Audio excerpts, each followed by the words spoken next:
Hello, everybody, and welcome to the Adult Chair on Rash Pixel FM. I am Michelle Chalfant. Well, today, this is a little bit of a heavy subject, but it's one we need to talk about. I'm going to be talking with you today about shame. However, we're talking about shame from the adult chair. So I'm going to talk to you about how we heal and transform that shame. So it's going to be a really good show. But first, you can find out more about the show at theadultchair.com. And you can subscribe for free by signing up for our mailing list on my website. Or you can find us anywhere podcasts are served with a quick search for The Adult Chair. You can join the conversation on Facebook or Instagram and make sure to request to join The Adult Chair closed private group on Facebook. It's a fabulous place to learn how to live in your adult chair. So come join us over there. Okay, here we go. Shame. Ugh, it makes people feel, even saying that word. But let's first go over what it is. That's where I want to start today. I want to start out by talking about the difference between shame and guilt. So guilt says, I did something wrong. Shame says, I am wrong.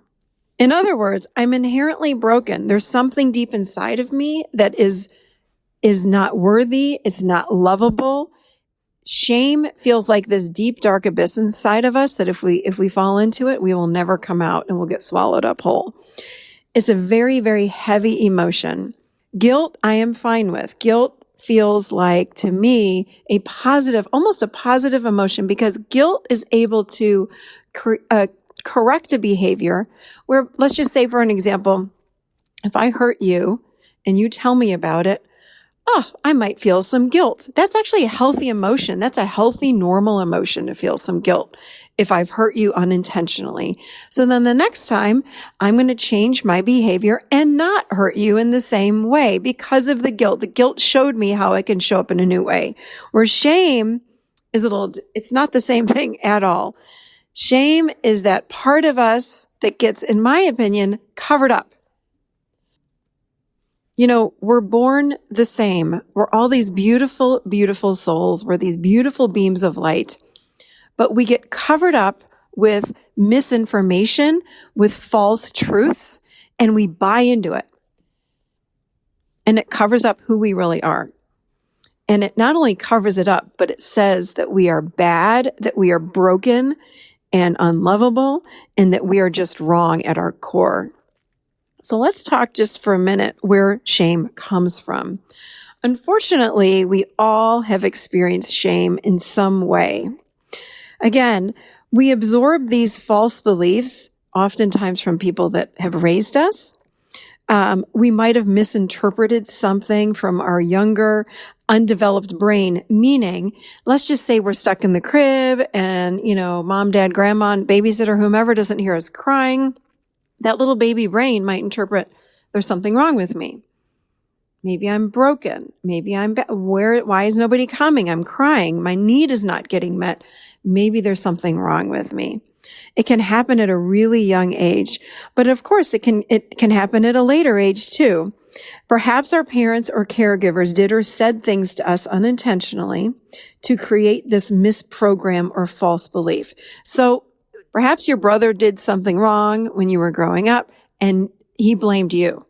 And then your parents punished you and said, you're so bad. Why would you do that? Et cetera, et cetera.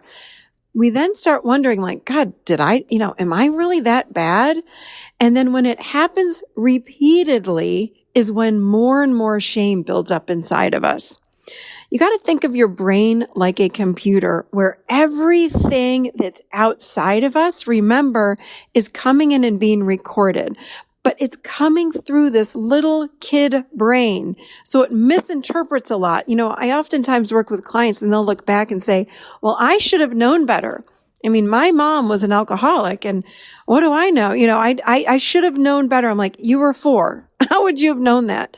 When we're that young, we're interpreting it all. We are interpreting everything and oftentimes make it about us. Like we've done something wrong. We're bad. That's why mommy doesn't love me. That's why I'm not getting the hugs and the love. It's because I'm wrong, or I'm doing something wrong, or I'm bad.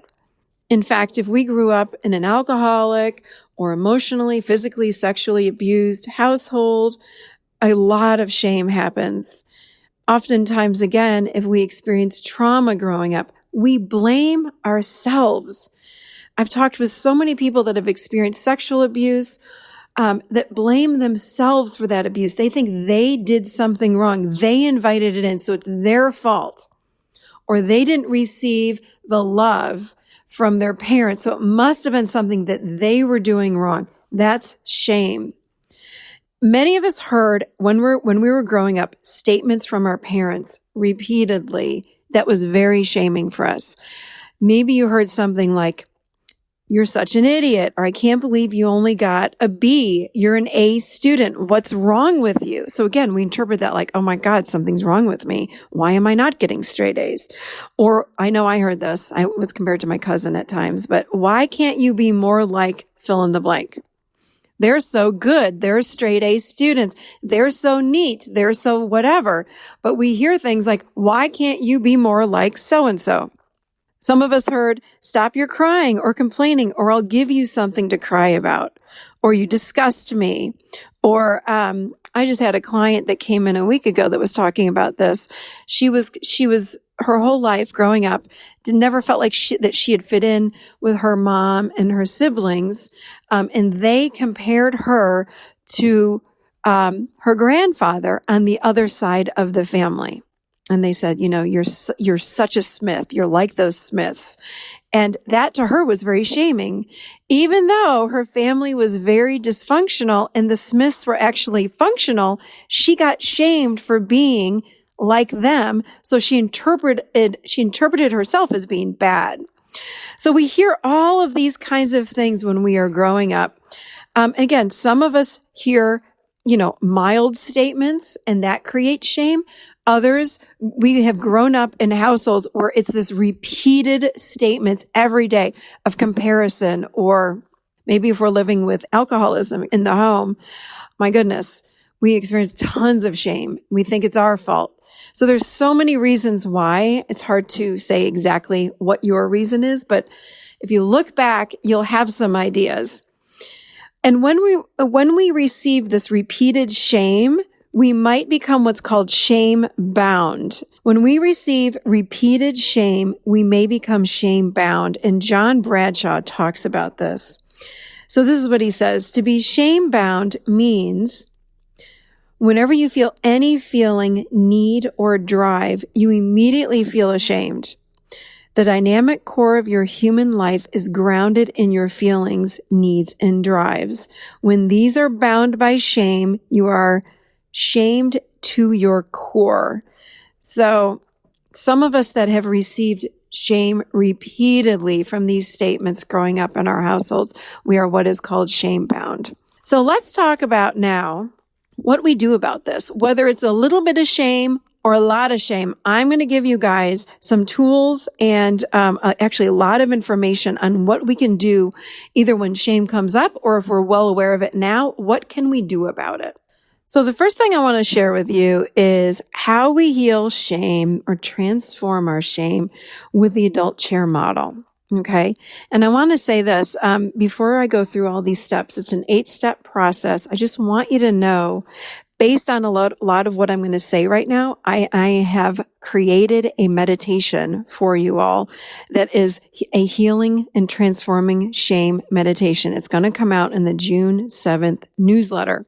So as I go through these 8 steps, it's based on these 8 steps that is going to be a guided meditation. So be on the lookout for that on June 7th. Okay. So these are the 8 steps. First of all, what we want to do is we want to get ourselves grounded in our current reality. So have a seat in a chair, put your feet on the floor, and remember who you are as your adult self today.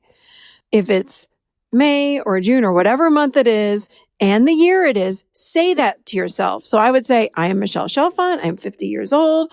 It is whatever date, 2018. So you want to make sure that you're not only saying it, but then feeling the truth in that. Okay. So that's where you want to go before you even start doing these 8 steps. Okay. So if you can, you want to remember your most shaming experience as a child. So just close your eyes and allow yourself to go back in time and allow your mind or body to come up with and present to you whatever it wants to when you ask yourself, what was the most shaming experience that I experienced? What was my most shaming experience? And just allow it to come to you. Okay. If you can't recall, like if you have no memories, some of us have no memories from our childhood. If you can't recall an experience, simply invite the part of you that feels shame to become present. So just think about your shame and invite it to be present. Okay. It's a part of you.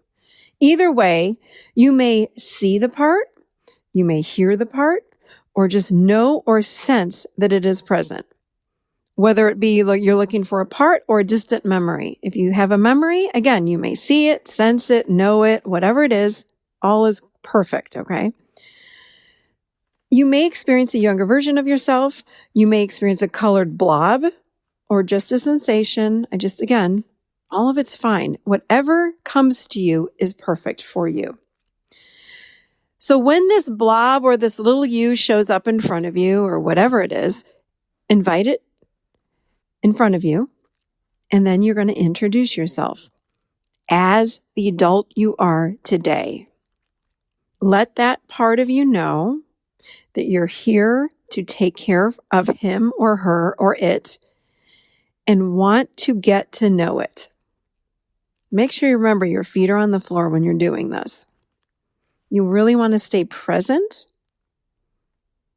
The next thing is number 3, ask that part what it wants you to know and just listen.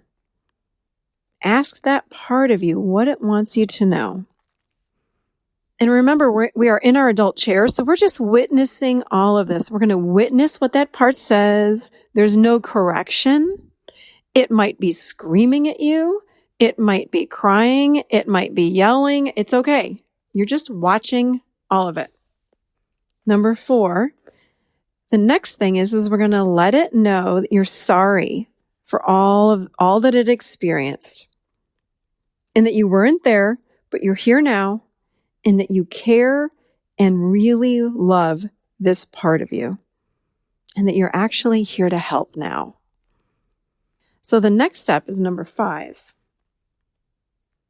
And as we go through this, remember, you can always, if you're doing this live as I'm talking, pause it. I'm going kind of fast because this is not a meditation and I don't want to take too long in between each step. But if you're writing it down, of course, pause it. But if you want to wait for the meditation, you can do that too. Okay, so number 5. This is an important part. What we want to do is share with that part of you what you know to be true about the whole experience. Now, when I suggest this to my clients, they'll say things like, well, I don't want to blame my parents because, I know that my dad was cheating on my mom and my mom, even though he was an alcoholic, my mom really did the best that she could. Or my dad couldn't help it. His brother died, so he became an alcoholic, and I know he was doing the best he could. I know this. In fact, we all do the best that we can. I know that our parents did the best. I know their grandparents, everybody did. So I'm never blaming anybody. I get it. But what that little part of us needs to know, the child part or that blob or that whatever is standing in front of you needs a correction of truth because it's blaming itself. So what we want to do is just correct. And remember, I'm in my adult. I'm speaking in fact and truth. The fact might be that mommy should have left and taken you away from daddy because he was beating you and he was an alcoholic and she didn't. That's not a blame. That's truth. That's fact. So we really want to correct the thinking of that little kid or that blob or whatever's in front of you because that part of you thinks it's their fault. There's something wrong with it. So this is your chance to correct that thinking. So let that part of you know what was true. And this is going, as you look back in time, you from your adult perspective today know what was true. Your mother leaned too heavily on you. That was not okay. Again, not blaming. It's just truth. And you took all that on and you took responsibility for your mommy, and that was not okay. And I'm so sorry I wasn't there. So let that young, sweet, innocent, and lovable part of you know that your caregivers couldn't reflect back to you who you really were. Remember, when we're growing up, we are leaning on our caregivers to reflect back to us who we are. And because of what happened in childhood, we get reflected back. It's our fault or we're bad. So that's what we are correcting right now.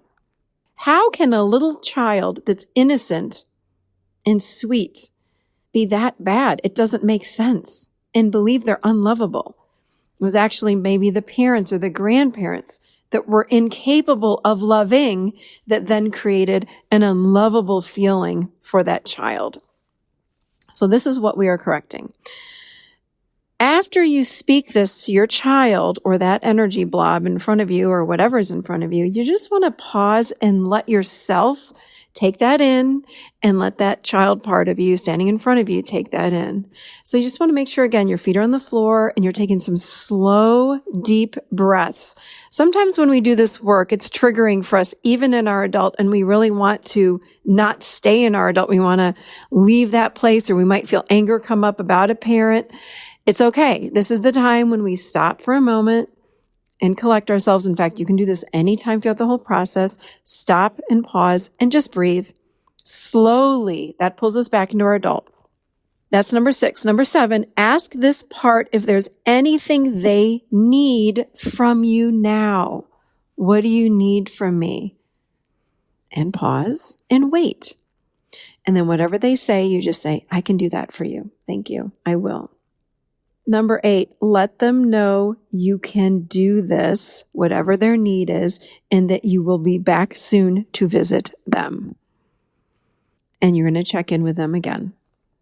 So that's this 8-step process doing parts work, okay? That's part of what we do in our adult chair. We're getting in touch with these different parts of ourselves that are fragmented off or that are, again, buried under shame, that don't know what truth is. So we want to get to know those parts. That's how we transform shame. That's one way that we transform shame.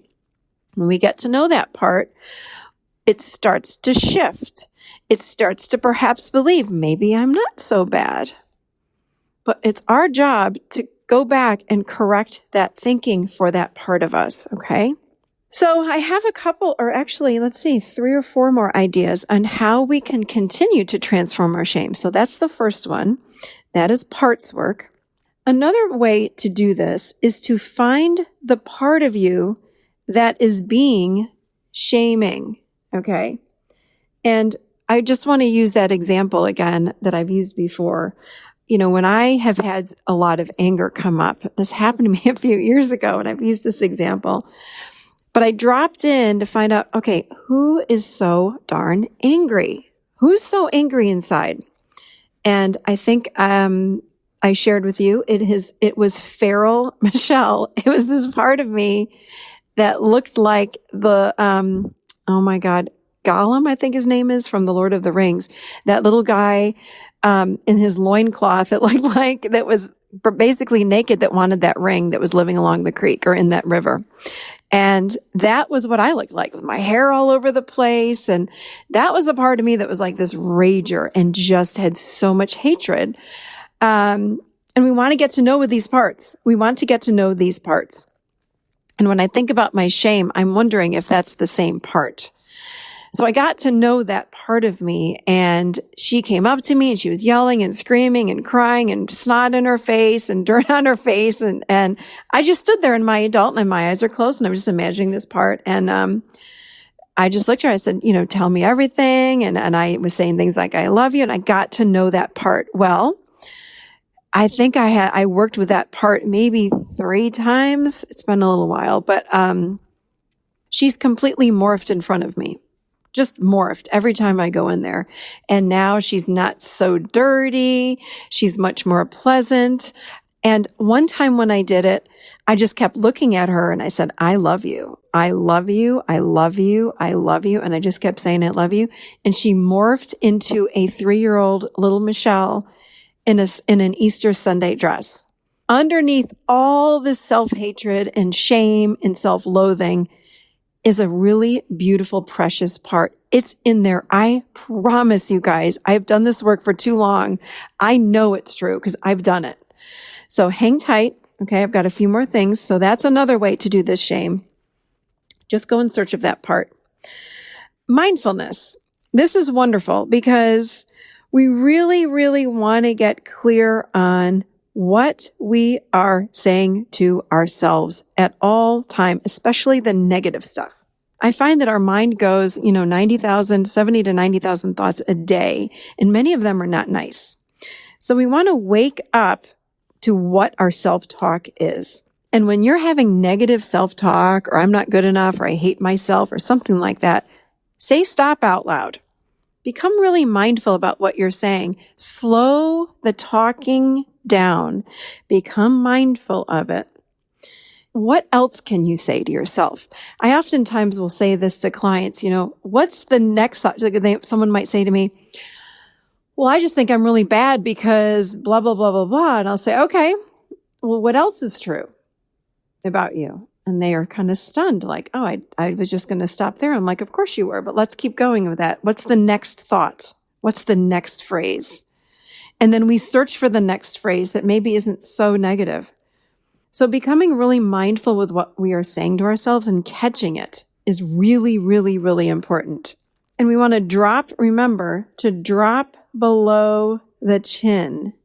Really get clear about what we want to hear and need to hear. So this kind of goes with the first one I just said about mindfulness. But when we drop below the chin, we can just sort of get inside of ourselves and ask ourselves this question. What do I most need to hear? So let's just pretend I'm walking around with I'm bad or I'm not lovable, I'm damaged goods kind of thing. What do I need to hear instead? What would be the opposite statement? Perhaps it's just as simple as I'm lovable or I'm wanted or I matter, something like that. But we don't know unless we drop inside. The mind will come up with all these ideas, but spend a moment and go deeper inside. What is it that you most need to hear? So come up with maybe 1 or 3 statements. And then number 3, not only say them when you're walking around or put them on a Post-it note on your nightstand. Number 3, mirror work, which I love. I've used this for 25 years. It's powerful. It's one thing to walk around with these statements and say things like, I matter, I matter, I matter, I matter. And, driving to work, I matter.